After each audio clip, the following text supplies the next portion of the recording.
mentioned at the very beginning that we have some additional structures, so we have numbers which are not numbers, so we better make use of these structure and define something which goes under the name of iterated Eisenstein integrals.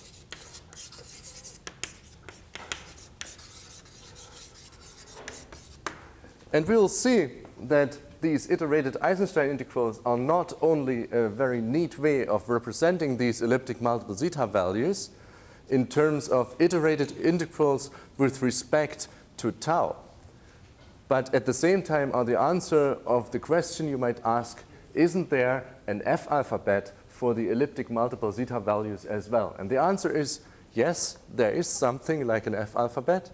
It is not as well understood as it is for the genus 0 case, but it has all the features and nothing has gone wrong so far.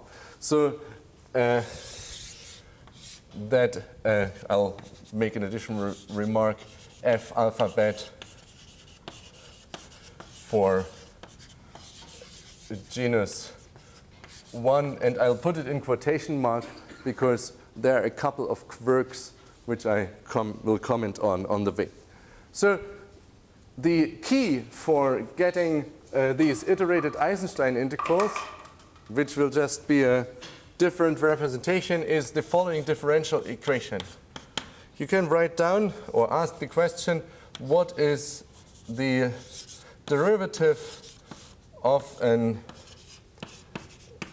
elliptic multiple zeta A value with respect to tau? And the 2 pi I is there for convenience only. In fact, that will give a beautiful connection to Eisenstein series later on. So if we have 2 pi I d to the d tau, that's the same as minus 4 pi squared q d to the dq, or minus 4 pi squared d to the d log q. And that's the differential equations we will be looking at in the next 10 minutes. The general form of the right-hand side of this equation is, I'll just write a couple of terms because it's unfortunately again long. It's 4 pi squared q d to the dq, omega of n1 to nr. And this has the following structure. It comes with n1 g n1 plus 1 times omega of n2 to nr minus nr g nr plus 1 omega of n1 to nr minus 1. So this is the general structure. An Eisenstein series will show up, and the labels of the elliptic multiple zeta values are shorter by 1 on the right-hand side. There is some combinatorial binomial factors. They are as beautiful as in the Fay relations I wrote down yesterday, so I'm not going to repeat it here. But it is very well known how that differential equation actually looks like. So one could note the general form as, in quotation marks again, g of 2k, because all the g's with odd numbers disappear, are 0, so we only have g2, g4, g6, times omega of shorter label. And this differential equation gives you a hint on how to actually get a more efficient representation for these elliptic multiple zeta values, because you could actually do or play the same game again and again, and so length step by length step reduce the elliptic multiple zeta values and rewrite it as some with lots of products of Eisenstein series, which need to be integrated over in each step. So the idea is, once you have the result from this differential equation, in the next step you apply the differential equation to the elliptic multiple zeta values on the right-hand side, and you'll get another expression with elliptic multiple zeta values, which are again shorter, and then you apply the differential equation again.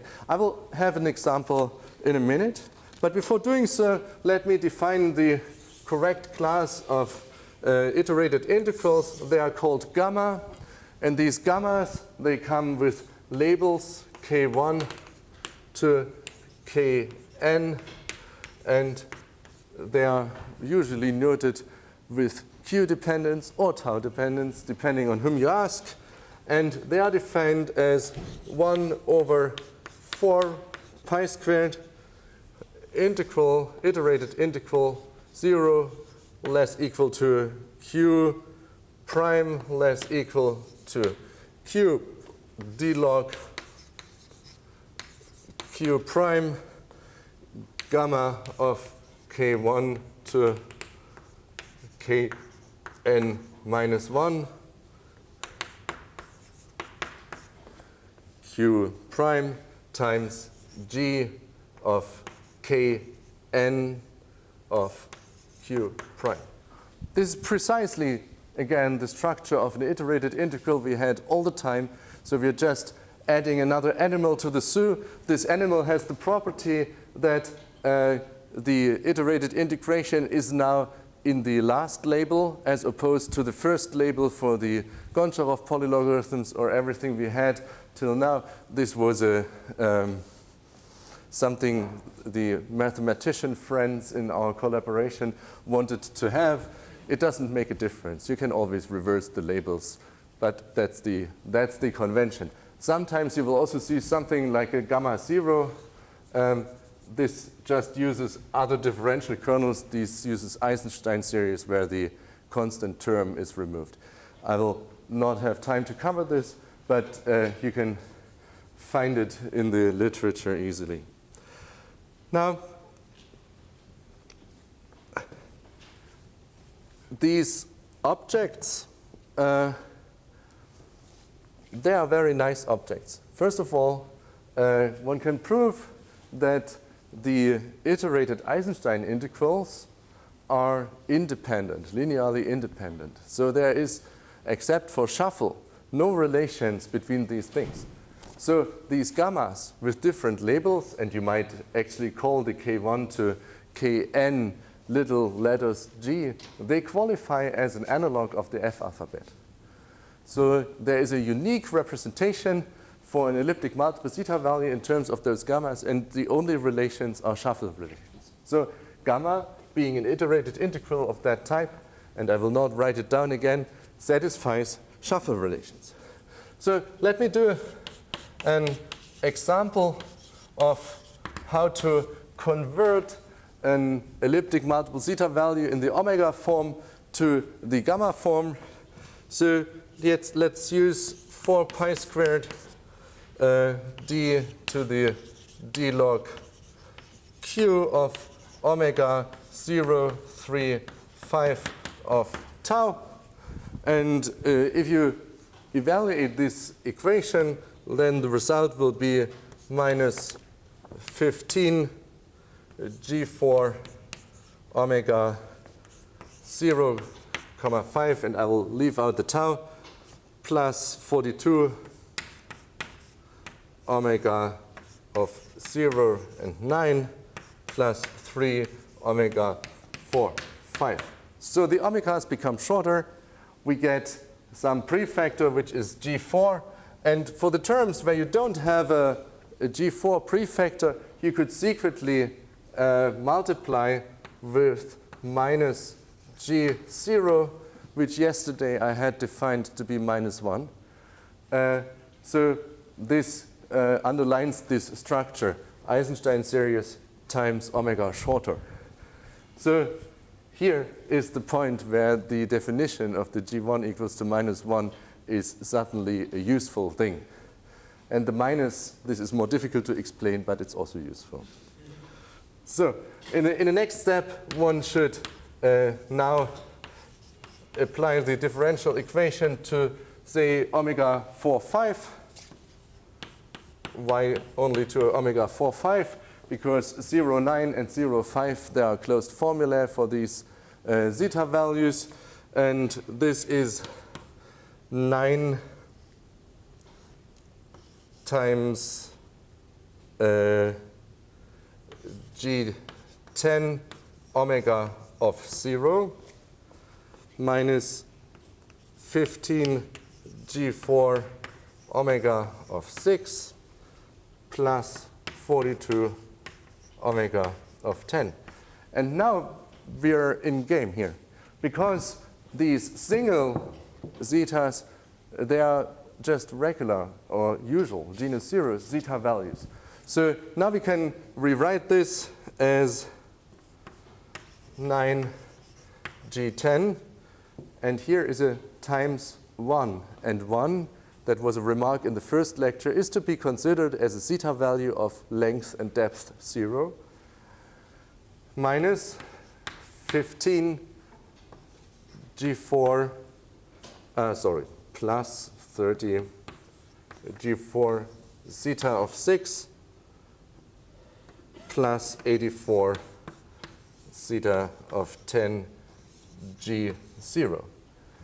So this example is nice because the two most basic elements from the elliptic multiple zeta values, which is the differential form minus 1, which is G0, and the most simple zeta value here, the 1, appear. So using the differential equation repeatedly, you can now integrate back and use the definition of these gammas. And what you will get is an integral or an expression which will be a sum of these gamma functions. And this is minus 405 gamma of 10, 0. So we have integrated twice, first over G10. You can see where the G10 comes from. And then again over gamma 0, because there was no other Eisenstein series available, minus 57 gamma of 6, 4 minus zeta 6 of 150 gamma of 0, 4 plus 90 gamma of 4, 0 minus 1008 zeta of 10 gamma of 0 and 0. And you can show in general that the length of the gamma is related to the length of the omega minus 1, so they are actually equal. And at the same time, you can write down and prove that the weight of the gamma function, which is again the sum of the labels, is the length of the gamma function plus the weight of the corresponding omega. So this is the analog of the F alphabet. As soon as you can rewrite every elliptic multiple zeta value in this language, you are done. Now, something very strange actually happens. You would expect that once one has an analog of the F alphabet, one should be easily be able to identify all the basis elements. So let me write down a little table, not so little,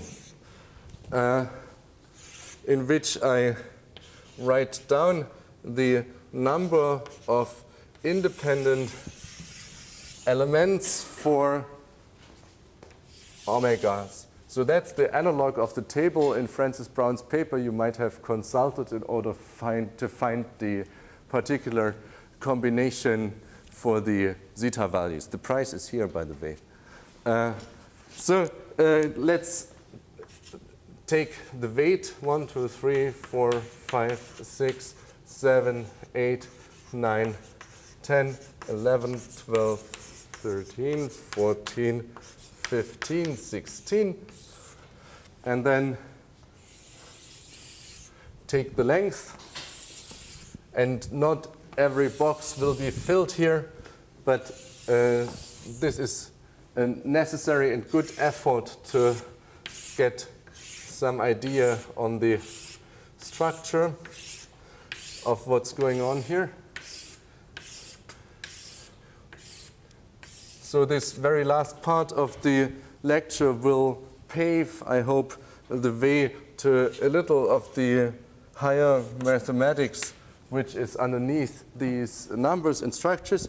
So if we take zeta values of length 2, then we can easily fill out the table because there is always only one basis element. That's due to the fact that there's a closed formula for every zeta value n1, n2, and you can prove that. I will leave boxes open because there's an additional structure which is caused by the fact that the G differentials are even and odd. So there is so-called boring and there's so-called interesting elliptic multiple zeta values. And the boxes here, they are boring zeta values. They are called boring because you can always express them in terms of the neighboring interesting ones. So we don't need to note all the dimensions. But here, things become a little more interesting. 1, 1, 1, 2, 2, 3, 3, 4. Then we have 1, 1, 2, 3, 4, 6, 8, and 10. And then 1, 2, 4, 6, 10, 14, 21, and 28. So far, so good. That's an experimental result. So we used shuffle and Fay identities in order to find out what dimensions the basis of these numbers have, and that's our result, and that's absolutely waterproof. Now, when these the analog of the F alphabet was developed, the first test you want to do is write down a London basis for these gammas and check whether the dimension of the London basis matches the results we got before. And we ran a lot of tests, and for a couple of days we've been very happy because we could reproduce all these numbers, but then there was suddenly a little problem. Here, if you write down the London basis for the gammas corresponding to weight 10 and length 5 elliptic multiple zeta values, you run into a problem. Because there's only 9 shuffle-independent gammas, but there seem to be 10 different basis elements for the zeta values. And this continues. Instead of the 6 here, we get a 5. For the 3, we get a 2 here. And for the 14, we get a 13. For the 8, we get a 7. And here it's already a difference of 4 between 21 and 17. And much more difference happens here and here and here. So what's wrong? Somehow we should get something which explains this difference. And this difference can be explained by the following fact. One can show that these iterated Eisenstein integrals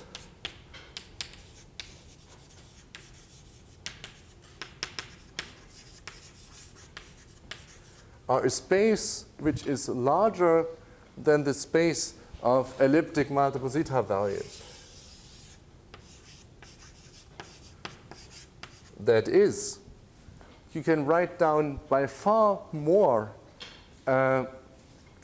gamma integrals than you can write down iterated z integrals. So the EMZVs, in the way I introduced them, the omegas, they occurred by iteration over the variable z, where the gammas were iterated integrals in tau, and there are more of them. Funnily enough, these gammas actually lead to values which are far outside of the elliptic multiple zeta values. They are called multiple modular values, and you can tell where that comes from because it's Eisenstein series, which are the differential forms. The other way around, there is only particular linear combination of those gammas which can be represented as elliptic multiple zeta values or as z-iterated integrals. In particular, there is an observation we have made, and later on we have made that precise. In each of the elliptic multiple zeta values we converted to gammas, there is a particular combination of gammas which shows up.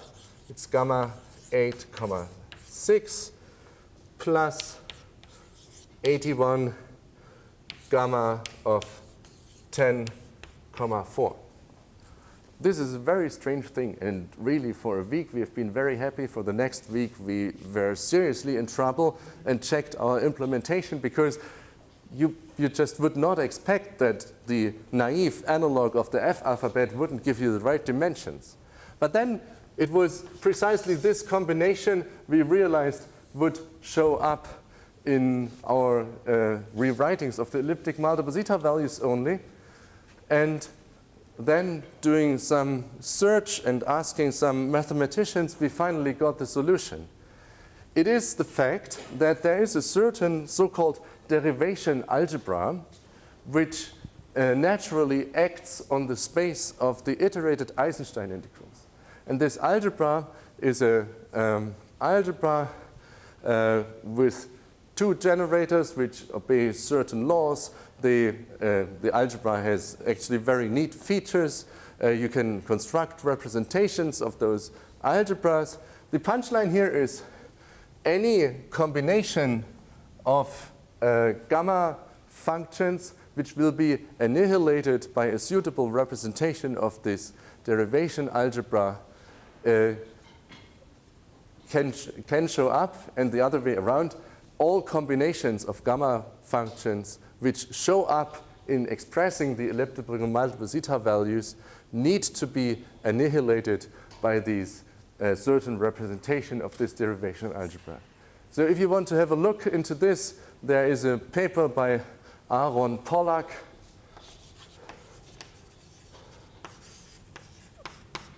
and a previous work by Richard Hayne, a mathematician at Duke University, and they have been investigating, and others as well, these derivation algebras, and the derivation algebra gives you a handle on to explaining this difference here. Beautiful. That means there is one or four or even 5 non-trivial constraints on linear combinations of these gamma functions at a given weight and length of the corresponding multiple zeta value. And the number of relations in this derivation algebra precisely accounts for the difference we found experimentally. This is really amazing and beautiful mathematics here, because this is a structure which is so far away from the calculation of any scattering amplitude, and still it governs the appearance of these elliptic multiple zeta values. Okay, so I have about 15 minutes left, or 20. Let me wipe the blackboard a last time and then wrap up and point out why actually we're still thinking that these functions are useful, and end with a neat invitation for an example where elliptic multiple zeta values and elliptic polylogs actually show up in an integral which might even be of interest for phenomenologists.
Okay, let's collect what we have.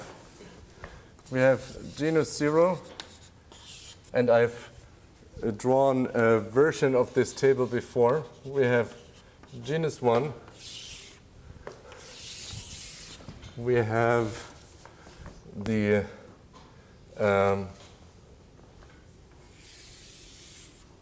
let me call it open and closed.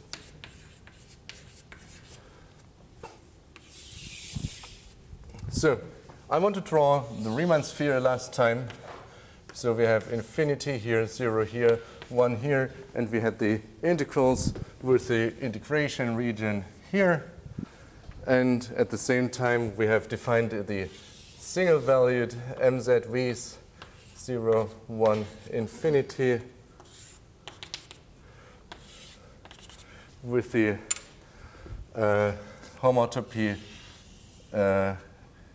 invariant, homotopy invariant description for the single-valued zetas. So here we had these zetas n1 to nr.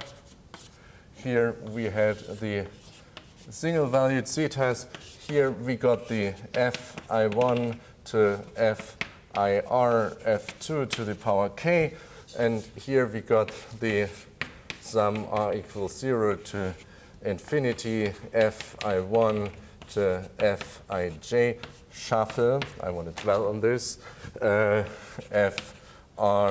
to fi down to fij plus 1. So there was a clear notion what it meant to go from a bounded integration region, where the boundary was this integration interval between 0 and 1, to 1 which you could define on the whole Riemann sphere, not depending which 2 points you actually choose.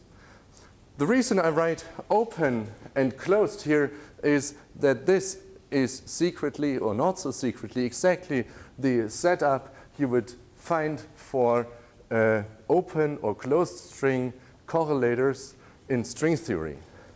So if you write down how to calculate a string theory amplitude, then you would consider, say, a disk, and you have vertex operators which you insert at the boundary of the disk. That's precisely the positions you can map to the interval between 0 and 1, and that is the reason that these zeta values and iterated integrals show up in string theory in a very canonical way. In closed string theory, you are integrating not over dz, so not over one direction, but you get a differential dz, which dz bar. That is, you ought to integrate over the whole Riemann sphere and not just about the boundary of a disk.